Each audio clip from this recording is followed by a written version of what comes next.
It's Kerri.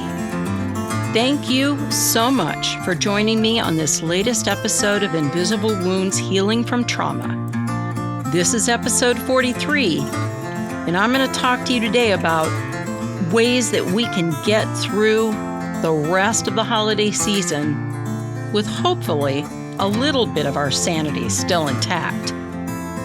I'm so glad that we're walking the path towards healing together. So just a quick reminder, I am not a clinician, counselor, or physician. I'm a certified trauma and resiliency life coach, a certified trauma support specialist, advocate, and someone with lots of lived experience with trauma. Also, the information presented in this podcast is for educational purposes only and not meant to replace treatment by a doctor or any other licensed professional. All right, let's dive in. So if you joined me last week, we talked about creating your own personal holiday rescue plan to set boundaries and to say no to those awful toxic family gatherings. And if you created one and put it into action, I would love to hear about it. But what do we do if we feel there's no way to say no? How do we deal with all of that toxic behavior and that atmosphere in a new way, one in which we can still set boundaries and retain some of our sanity? How can we avoid the triggers that these holiday gatherings seem to always bring? Part of the problem is how steeped in tradition and culture that the holidays are. Even in toxic and dysfunctional families, there are rituals and things that for those of us with trauma, we cannot seem to shake. Often, no matter how hard we've tried to shake off our past, it still follows us into the holidays. It is a fact. The traumatic holiday events and memories are a part of our past. And as we get closer to those holiday events, our nervous system begins to go right into panic mode. That impending sense of doom and feeling trapped is absolutely horrible.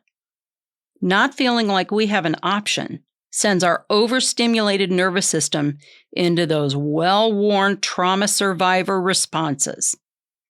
Particularly when we were abused in some way by a family member, holidays may have been times that we were forced to spend time with our abusers. Even if we spoke up about the abuse, we may have been dismissed, put down, not believed, told to just shut up or be quiet about it, and then just deal with the abuser's presence at holiday gatherings. Other survivors describe the holidays as feeling completely alienated or disconnected from their family and culture. This is really particularly true when our collective holiday culture tells us to feel grateful for what we have, and we don't feel grateful for much. Then on top of that, we feel guilt and shame for how ungrateful we do feel. We are reminded over and over that we should be grateful. Holidays can also bring about a thought process, and this is often stoked by other family members and friends, that it's our fault for how unloved and lonely we feel.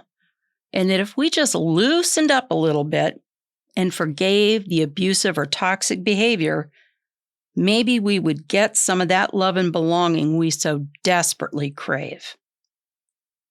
So as trauma survivors, our well-worn trauma brain, with all of those go-to thoughts, behaviors, emotions, and reactions, will unfortunately be up front and center for the holidays.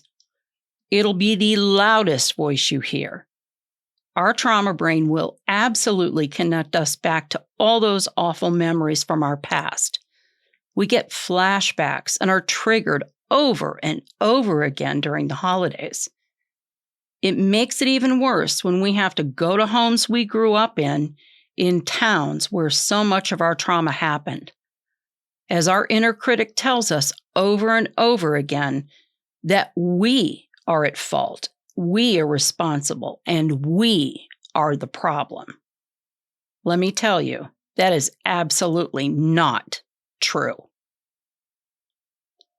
Toxic family members feel that during the holidays, they absolutely have the right and the power to manipulate, berate, and abuse anyone and everyone present.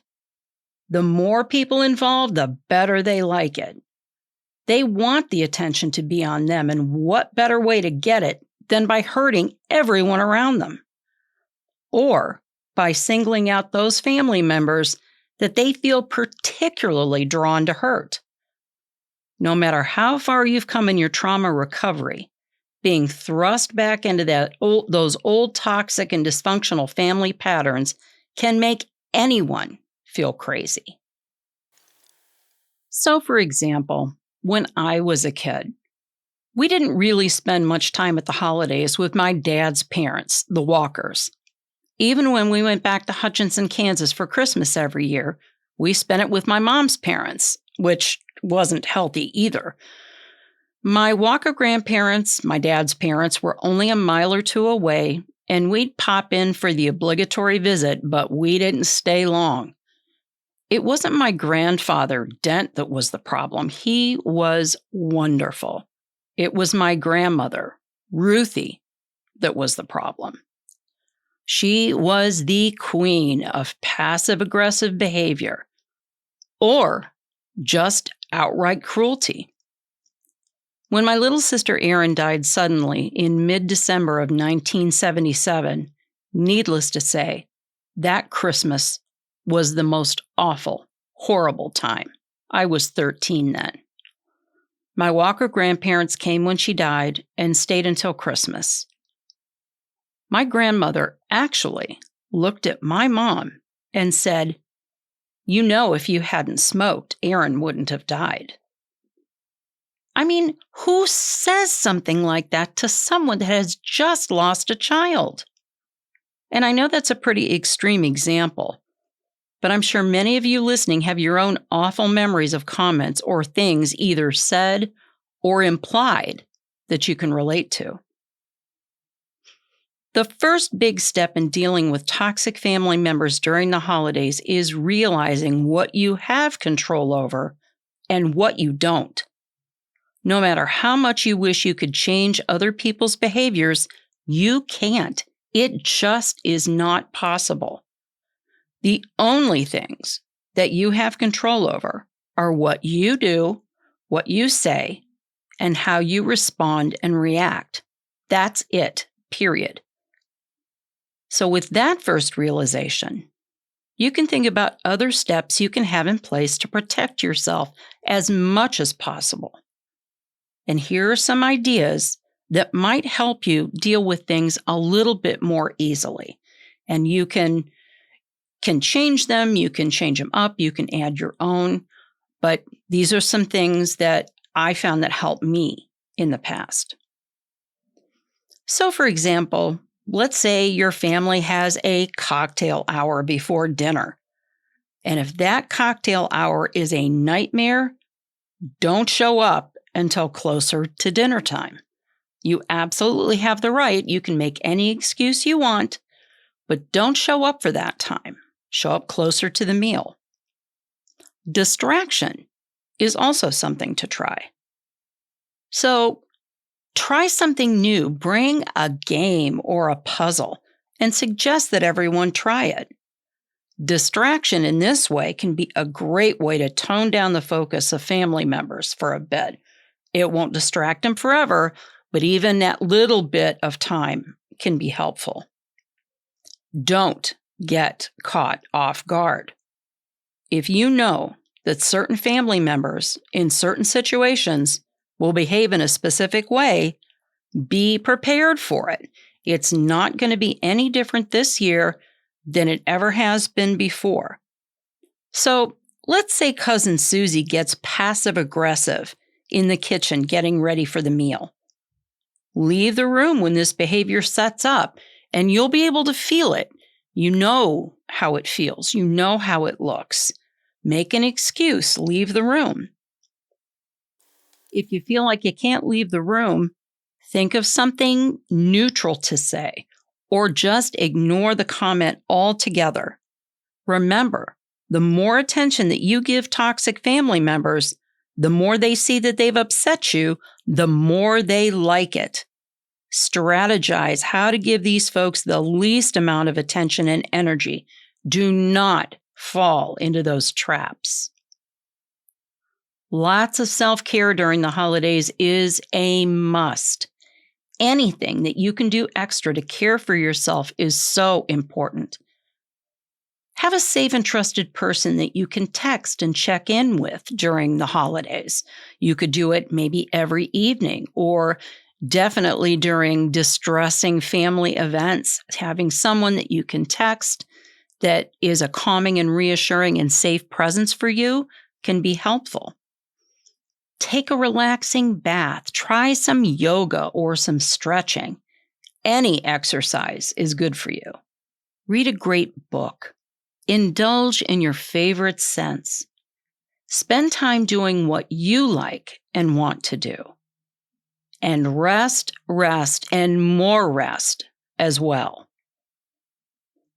Stay away from any topics that might bring up conflict or other toxic behaviors. So things like politics, religion, avoid like the plague. Anything else that can trigger those automatic toxic tendencies. This is a hard one. Try your best to contain your upset. The more toxic family members, like I said before, the more that they see how upset you are, the more they like it. It just feeds into and fuels their behaviors. If you want to, you could take a notebook with you and jot down what things upset you. Then it's on paper and not in your head. Or use an app on your phone. That might be a little less conspicuous. Type down some notes. And when you're done, whether you've done it on paper or on your phone in an app, delete the information. Delete what's upset you. Get rid of it. Don't leave it so that you can reread it and rehash it. Just delete it and let it go. It's a tool that you used at the time. Change up the logistics of things. So if staying at your parents' house is a nightmare, consider a hotel, a bed and breakfast, an Airbnb, or a Vrbo spot. There's lots of deals around the holidays, and if you need an excuse, you could blame it on work or that you've made some other plans that make staying somewhere else more practical. Also, if you can, arrange your own transportation. Don't have toxic family members pick you up at the airport. Being in a car with people like that for any length of time can be a horrible experience. So, consider renting a car or arranging some other mode of transportation. Treat yourself to an Uber or a Lyft if you're able to. Take some time out for mindful moments. When things get too chaotic or overwhelming, ahead of time, pick a place you know of, somewhere, wherever you're going to be, that you can have some space and a bit of peace for a few minutes. Even a bathroom can offer some space in a pinch for some relief. Excuse yourself, breathe, repeat a soothing or calming mantra to yourself, take some more breaths, and go back when you're ready. Check your perspective. Remember that if you do indeed need to be a part of any gatherings with toxic and dysfunctional family members, this is only a brief moment in time, and it will pass. The more prepared you are for how you're going to handle things, the better. If you come away from it this holiday with a better experience from your own perspective, the better you will feel afterwards. And I hope that these suggestions and ideas are some things you found helpful. And they're just more tools that we're adding to that mindfulness toolbox that we've been building together. So don't forget, take that toolbox with you everywhere you go, not just for the holidays, and use what you've learned when you need it. Any grounding technique, calming technique, anything that we've learned. These are skills that we've learned together. Your tools, so that you can have them to use whenever you need it. Thank you so much for listening today. And wherever you listen, please keep on listening. And also, please like, subscribe, comment, and share widely. What you think really matters to me too, so whatever's on your mind, you can comment on the show, ask me questions, anything. Please let me know. You can find me on Facebook at Kerri Walker and Invisible Wounds Healing from Trauma, on Twitter at KerriWalker58, my website, invisiblewoundshealingfromtrauma.com, and my YouTube channel of the same name, Invisible Wounds Healing from Trauma. Look for my new episodes dropping every Monday on all of your favorite podcast, music, and listening apps. Please take extra good care of yourself, and we'll talk soon.